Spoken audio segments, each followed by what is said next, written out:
Hi everyone, Comic Reviewer here, this time reviewing on Quest for Camelot. Now, as you know, Quest for Camelot, or as it's internationally known as The Magic Sword Quest for Camelot, is a 1998 animated fantasy film that was loosely based on the 1976 novel and was originally meant to be titled The Quest for the Holy Grail, with a different kind of film premise back in 1995. But of course, different directions went on, people moved out of the project, and we had this kind of clunky mess. Now, the premise of the film is meant to feature Kaylee, who wants to become a knight just like her father and to serve in Camelot. Now, Kaylee's character, I think, sort of works, but I feel like they could have had her be a bit more developed. Like, maybe have it that she's worried that she won't be taken serious as a knight due to her being a woman, and have it kind of shown that she wants to go the distance when she won't be able to. But of course, we kind of see how a former knight known as Lord Ruber ends up stealing Excalibur, which ends up getting lost, leaving for Kaylee as well on the way, meeting a blind hermit known as Garrick to find and kind of bring back the sword to save Camelot from Ruber and his forces. Now, this is where I think the film has good ideas, but terrible executions. I kind of feel like Kaylee's character works at times, but it doesn't feel developed.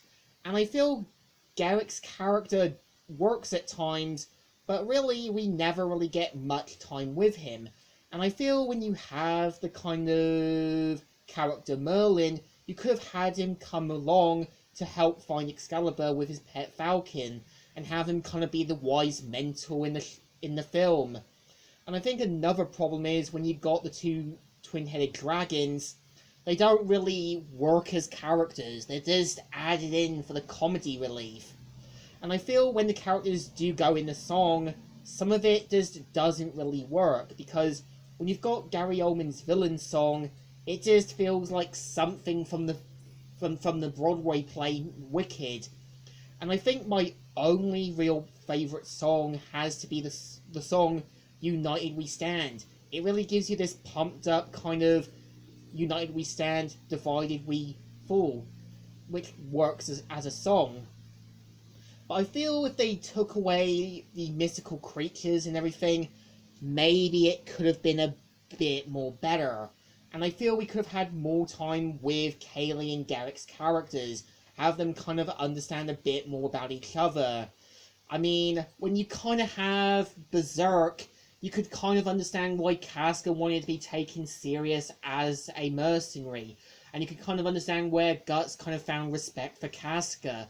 And you could kind of see Griffith's downfall to its full call, because you had more time to get to know the characters. You had more time to understand why they're the way they are. More time to root for them.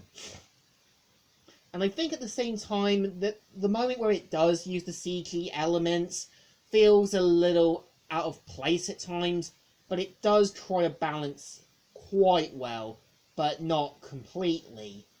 And I also know as well there was a game for the Game Boy Color, as well as there was originally an N64 game that got planned but scrapped due to the film's performance.